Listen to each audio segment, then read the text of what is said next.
Pokémon, the lovable game series with the funny yellow rat. The series has been somewhat known for its interesting stories, ranging from flooding the world because it has too much land to the liberation of Pokémon. While these are the main stories that happen within the Pokémon games, there's a larger sub-story that is happening throughout the many games.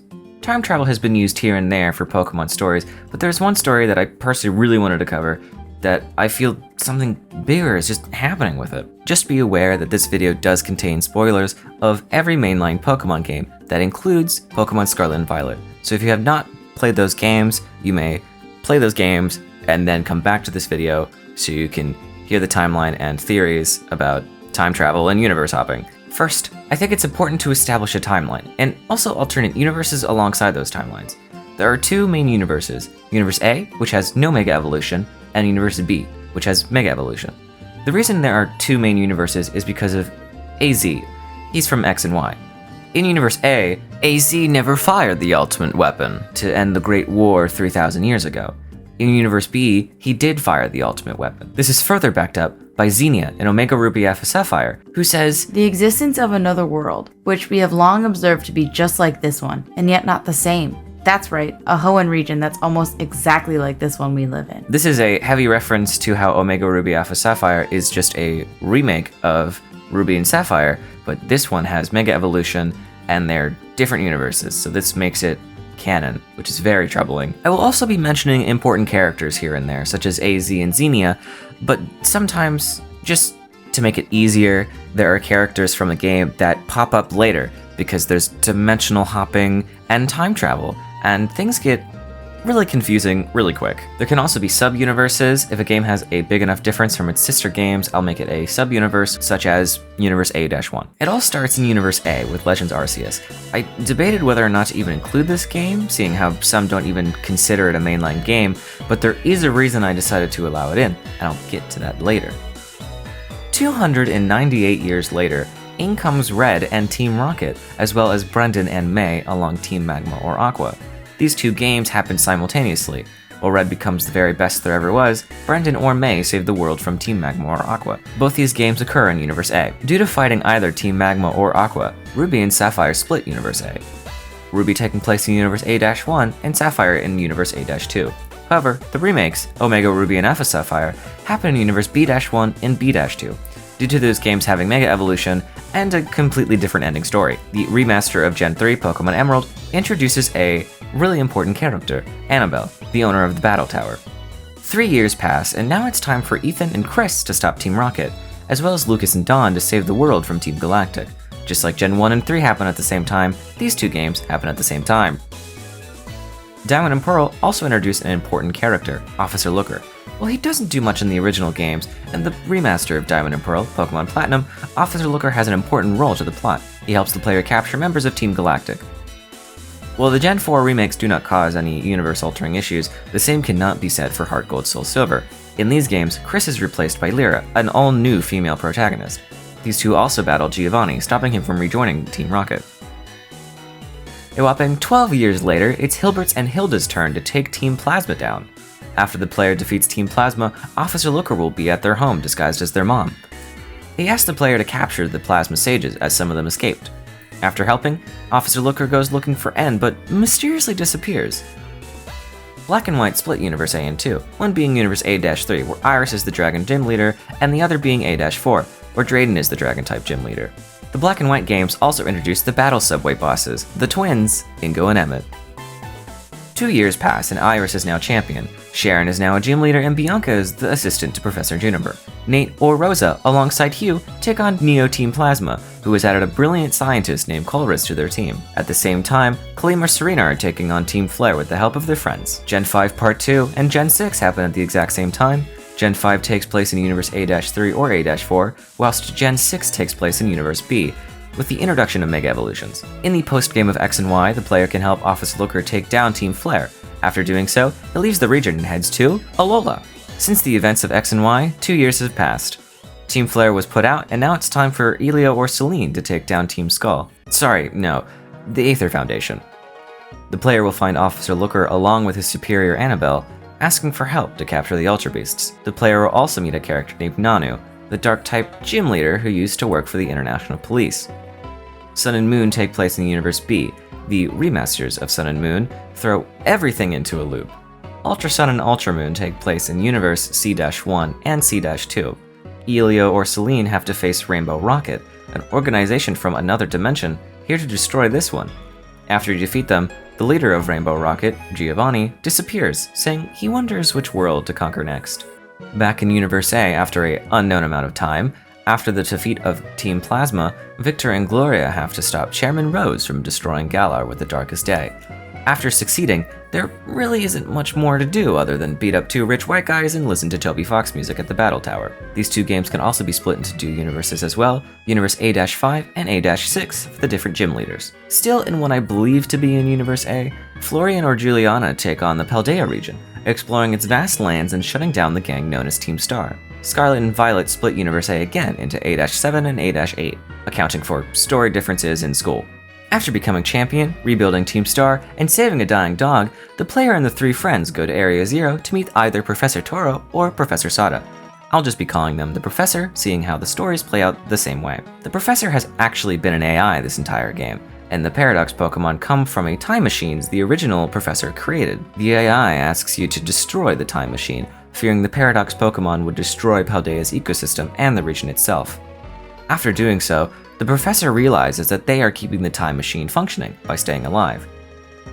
After some heartfelt words with their son Arvin, they put themselves through the time machine, sending them back in time for Pokemon Scarlet or into the future for Violet.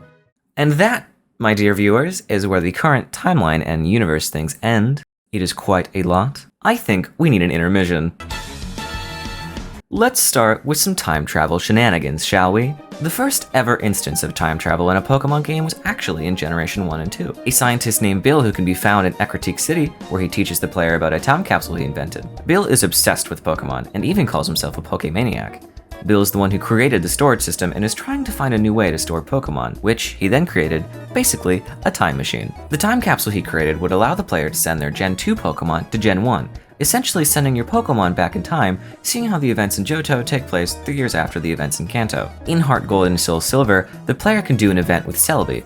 The Celebi will take the player back in time to a moment where Silver and his dad, Giovanni, were fighting. This shows the player why Silver hates Team Rocket so much. Celebi then takes the player to a more recent past, taking the player to when Past You was fighting Team Rocket at the radio tower. Celebi took you to that time to stop Giovanni where he was. The player then battles Giovanni. After his defeat, he walks away. Basically, Celebi is my most hated thing because it basically took Future You and Past You and put them on the exact same timeline, which is okay. You didn't meet each other, so it's fine, probably. Now, for the main reason I included Pokemon Legends Arceus was because of one specific character, or I guess two. Ingo! From Pokemon Black and White and Pokemon Black and White 2. Ingo was the Battle Subway boss with his twin brother Emmett, and Ingo has now become a faller. A faller means that it is a person who fell from a ultra wormhole, or just, I guess, any kind of portal, because the space-time rifts aren't called ultra wormholes, but they look very similar, so I'm pretty certain, this is more of a theory because it has not been confirmed, but I'm going to say ultra wormholes and space-time rifts work the same way, because they do when they're described. What a ultra wormhole or a space-time rift does is take a person and shoves them somewhere else. It can be in a different universe at the exact same time, a different time in the same universe, or both, a different universe and a different time. Ingo, at some point after the events of Black and White 2, fell back nearly 300 years, and into the Hisui region, with amnesia. He has no memory of who he is, but is ever so slowly remembering. Will Ingo ever get home? It is unknown. Hopefully the Gen 5 remakes will touch on this topic. Staying in Hisui, that other character I mentioned is actually the player character. They might be a faller as well. Arceus specifically called on us to catch them all, but it is unknown if we actually have amnesia or not. The player character has the option to say if they know what a Pokemon is or if they've never seen one. Either way, the player is a special type of faller, still ripped away from their family and friends and shoved in a different time, but whatever. I did already mention the time machine from Scarlet and Violet, and there really isn't much more to look at other than it works a lot like the Gen 1 and 2 time capsule, taking a Pokemon from the past and future and bringing it to the present. The difference is this time machine somehow catches Pokemon in Master Balls. I would also like to mention how the Time Machine has a portal that looks very much like a ultra wormhole or a space-time rift. Very interesting. Now we have 3 different portals with 3 different names. The last bit of time travel contains some universe hopping as well. The mystery of Officer Looker, Annabelle, and Nanu. Looker was in Generation 4 and 5, but he was also in the Gen 3 remakes, and Gen 6 and 7. Looker started in Sinnoh stopping Team Galactic. After that, he went to Unova to stop Team Plasma under the orders of the International Police. Sometime between the end of Black and White and their sequels, Officer Looker disappeared.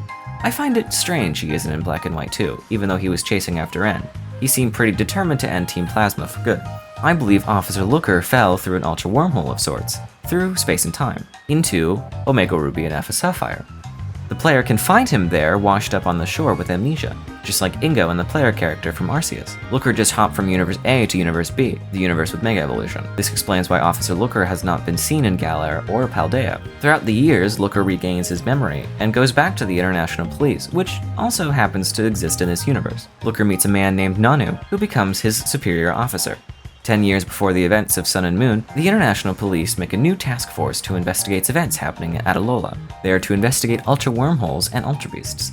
Nanu and Looker are already Fallers. It is unknown as to when Nanu became a Faller, but it is said that he is. The third party, an unknown woman, was also a Faller. The reason the International Police made this new investigation force out of Fallers is because Ultra Beasts are lured to Fallers, because they have the same energy that Ultra Wormholes radiate, and they're just trying to get back home, so they follow that energy. The 3 of them were chasing a Guzzlord, and the mission sadly cost this unnamed woman her life. Afterwards, Nanu and Looker found Annabelle on the beach, with no memory of who she was. All she could remember is that she defended a tower. Annabelle most likely came from Universe A and fell into Universe B, just like Looker. Over the 10 years, Annabelle joined the International Police and tried to remember who she really is. Nanu retired, and Annabelle took his place as superior officer. While Annabelle trains, Looker is assigned to deal with Team Flare and Kalos. After doing so, he heads back to Alola to join his new superior officer and start their investigation on the Aether Foundation. Time to explain one last thing. Rainbow Rocket. In the timeline, Ultra Sun Ultra Moon take place in Universe C-1 and C-2. This is mostly because of the Ultra Recon Squad, a group of people from a different universe. In Sun, members Duzzle and Zazie take the lead in aiding the player and asking for help, and in Moon, members Psycho and Solaria take that lead. There are smaller differences from the original Sun and Moon as well, however the main story is roughly the same until the end. After the player has become champion and helped the Ultra Recon Squad stop Necrozma, the post-game will begin. Sophocles runs to the player's house and alerts them that Team Rainbow Rocket took over Festival Plaza and turned it into their virtual base. If you don't know what the Festival Plaza is, it was basically this thing on the 3DS where you could meet your friends, and it was like a cool little thing that you could walk around and you could do different online activities. Yeah, Rainbow Rocket took over that. With the help of Sophocles, the player drives Team Rainbow Rocket out of the plaza. Faba, a worker at Aether Foundation, wants to further his own career and transforms Lucamine's mansion into a new headquarters for Rainbow Rocket. Rainbow Rocket takes Lucamine hostage. This then starts episode Rainbow Rocket. After beating up Faba with the help of Lily, the player can battle the leaders of Rainbow Rocket. Giovanni from a different universe summoned the villainous team leaders from the other games. However, all these villains succeeded in their plans. This means Giovanni took over the world, Maxie expanded the world's landmass, Archie flooded the world, Cyrus created a world without spirit, Ghetsis separated Pokémons from humans and rules over everything, and Lysander created a world without life. They were grabbed shortly after their victory, so they didn't actually get to see the world that they wanted. However, they still get sent back to those worlds, and I don't want to know what those worlds are like. You battle these leaders of Rainbow Rocket, and then meet Ghetsis, who almost kills Lily, okay? Colress from Black and White 2 come in and uses a special device to send Ghetsis back home because he hates Ghetsis so much. But Ghetsis almost committed murder. Giovanni is next, and after defeating him, he reveals that Team Rainbow Rocket took over the Aether Foundation in order to access their research data and technology on other worlds, with the intention of building themselves an army of Ultra Beasts. After this explanation, Colress comes in and uses the same device to send everyone home. As Giovanni is sent back, he wonders to himself, Now what world shall I unleash my evil schemes upon? Some think this is a reference to Team Rocket appearing in Pokemon Go shortly after. This whole event creates Universe D for Giovanni, E-1 for Maxie, E-2 for Archie, F for Cyrus, G for Ghetsis, and H for Lysander. Ultra Sun Ultra Moon also introduced Ultra Wormholes the player could travel into to catch Ultra Beasts. These are also different universes, but nothing I really wanted to label. Hello, Post Arcade here. While I was editing this, my friend asked me a good question about Pokémon Masters EX and whether I consider that canon or not. I'm going to just add it here, just into an instance of universe hopping, because this takes place in like Universe Z. I have no idea. Everyone from like every Pokemon game is here, and Giovanni in that game is from Rainbow Rocket, which just throws a whole wrench into things. And now, my friend also DM'd me that they're doing Ultra Wormhole stuff in that story. So I might have to download Pokémon Masters EX, the mobile game, the gacha mobile game, and play it, and figure out what the heck is going on over there. Why are there Ultra Wormholes? Why is Rainbow Rocket Giovanni there? Are the other bad guys from their Rainbow Rocket variants? I really hope not, because that means that Ghetsis almost killed a person. Either way, PMEX is very confusing, and I might make a video on that. Who knows? We'll see. It's gonna take me a while to play it. That wraps it up for every current instance of time travel and universe hopping in the mainline Pokemon games. However, I just want to touch on one thing. The story of Fallers seems pretty big, and it happens here and there, specifically a lot in Sun and Moon and Ultra Sun and Moon, with Officer Looker, Annabelle, and Nanu, as well as Pokemon Legends Arceus with Ingo. These characters are my favorite, and every Faller suddenly gets a massive uproar of fans going, I remember them, yes, random character number 37, my favorite guy. However, I hope they continue making more Fallers, and I actually think we might see one in Scarlet and Violet's DLC. In Scarlet and Violet, the professor sends themselves to the past or future, destroying the time machine. And this causes a huge explosion of the portal. I predict/theorize that this explosion of this ultra wormhole created another wormhole somewhere else. So we actually might see a Faller in the DLC of Scarlet and Violet. I think specifically Professor Sada will appear in either a Gen 5 remake or a Gen 6 remake, seeing how her story takes her to the past. I personally would really want to see it, because I love Professor Sada so much. I don't even care if it's like in a book signed Professor Sada. I will be so freaking happy if I see any reference to her again, because it's so cool to me. As for the other professor, Professor Toro, the only way I can see him appearing is obviously if he appears in a future Pokemon game. I think it would be kind of early if he is the Faller that we see in the Pokemon Scarlet and Violet DLC, but I'm super hopeful. I hope to see him again, but it's less likely. As to what else the DLC could have in store for me and my time-traveling, universe-hopping shenanigans, is this universe actually might be Universe B for Paldea. Now, people think that the DLC could be Kalos from X and Y, which has Mega Evolution. Now, this DLC will confirm either Paldea is in Universe A or Universe B. If it is Kalos and there is no Mega Evolution, this takes place in Universe A. If there is Mega Evolution added, this takes place in Universe B. It would be really neat to see a Kalos that never had that war and never fired the weapon, and I am super excited to see what the Pokemon Company does with all of these stories that are scattered about. I am absolutely in love with this convoluted lore Game Freak has created in their Pokemon games, and I'm excited to see where this goes.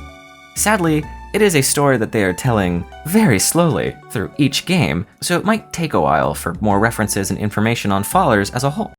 Thank you guys so much for watching. I really hope you enjoyed this. If you did, please like and subscribe. It really helps me out. Thank you for watching, and I will see you guys next time.